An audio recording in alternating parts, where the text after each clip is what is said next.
You've probably felt it before, those few notes of a melody that catch you off guard.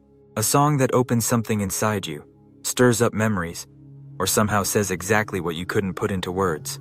It's easy to write off these moments as fleeting or emotional, but what if they were something more? What if music wasn't just background noise or entertainment, but a kind of medicine? Not the kind that comes in a bottle, but the kind that moves through your body and mind, without side effects or prescriptions. Music, in a very real way, is one of the oldest and most powerful forms of therapy we have, and modern science is finally catching up to what humans have intuitively known for thousands of years. When you listen to music, your brain lights up. It's not passive. Sound waves hit your ears, but what happens next is something extraordinary. Your brain begins releasing dopamine, the same chemical that surges when you fall in love or achieve something meaningful. Serotonin rises. Stress hormones drop. Neural pathways start to reshape themselves. You are not just hearing music. You are being changed by it. Some rhythms activate motor regions of your brain. Harmonies speak directly to your emotional centers. Even dissonance has a role. It challenges the brain, asking it to find resolution. The right song at the right time can quite literally rewire you, moment by moment. It's no wonder that brain scans of people listening to music resemble those of people taking antidepressants. Except with music, there's no withdrawal, no dependency, just resonance. But this isn't a discovery. It's a remembering. Long before we had hospitals or therapists, we had sound. Cave paintings suggest rituals with drums and chanting. Indigenous shamans used repetitive rhythms to induce trance and healing. Communities gathered around fires to sing, not for performance, but for survival. There's something ancient about this, something primal. Even now, in the most advanced medical settings, researchers are returning to what those early humans already knew. Music has the power to realign us. And the key is this: it's not just any music. Not all notes are created equal. The same song that soothes you might agitate someone else. That's where the idea of a prescriptive playlist comes in. Like medicine, music can be tailored. Tempo, tone, instrumentation, even lyrics, each element has a psychological fingerprint. We're entering an era where therapists and neuroscientists work together to craft sonic prescriptions, designed as precisely as a dosage of medication. Because depression is not just sadness. It's a collapse of internal rhythm, a distortion of time where everything slows or stops. You feel stuck in a loop that doesn't resolve. And here music becomes more than art. It becomes structure, pulse, pattern, like a metronome for the soul. Have you ever felt that? A song starting slow, pulling you in, then rising, building, until you're carried somewhere else entirely? That journey through sound can mirror the journey out of depression. The beat says, "Keep going." The melody says, "You're not alone." And somehow, in the quiet space between the notes, you begin to believe it. The science supports it, but the stories are even more powerful. There's the story of a teenage girl, locked in the silence of clinical depression, who wouldn't speak to anyone.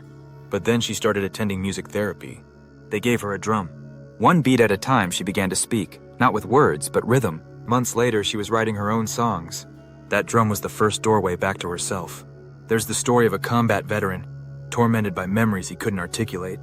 Talk therapy only scratched the surface. But songwriting? That let him say what language never could. In music, he found both the chaos and the peace of his experience. And maybe you have your own story. Or maybe you're still looking for that song that unlocks something. Even your own voice can be healing. Not just the music you hear, but the sound you create. Humming, singing, even chanting. All of it sends vibrations through your body. It stimulates the vagus nerve, which controls your rest and recovery response. That's not magic. That's biology. And yet it feels magical. Cultures across the globe have known this. Tibetan monks with their deep chants, gospel choirs lifting entire congregations, mothers singing lullabies in languages their babies don't yet speak. And now, with technology evolving, the future of music therapy is becoming even more personal.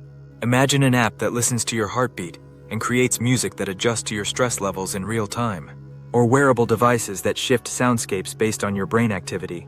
This isn't science fiction, it's happening. The invisible DJ is here, and it's learning how to soothe you better than any playlist algorithm ever could. But music doesn't just heal when things are broken. It also strengthens what's already there. Think of it like mental fitness. Just as daily exercise keeps your body strong, regular engagement with music can keep your mind flexible, resilient. A 10-minute ritual, listening, singing, playing, can be a form of emotional maintenance, a daily reminder that beauty still exists, even on your worst days. Of course, like any powerful tool, music can harm if misused. Have you ever found yourself listening to the same sad song on repeat? Not to feel better, but to sink deeper. Sometimes music becomes a mirror we can't look away from. Lyrics trigger memories. Melodies reopen wounds. Healing requires intention. And the same playlist that comforts you today may weigh you down tomorrow. Be aware. Be gentle with yourself.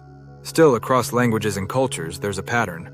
From the healing dances of the Sand people in Africa to the soft, haunting lullabies of the Nordic North, humans everywhere have turned to music when life becomes too heavy. It's a universal instinct, a collective reaching for harmony when the world feels off-key. So maybe healing doesn't mean erasing the pain. Maybe it means making space for it in a way that doesn't consume you.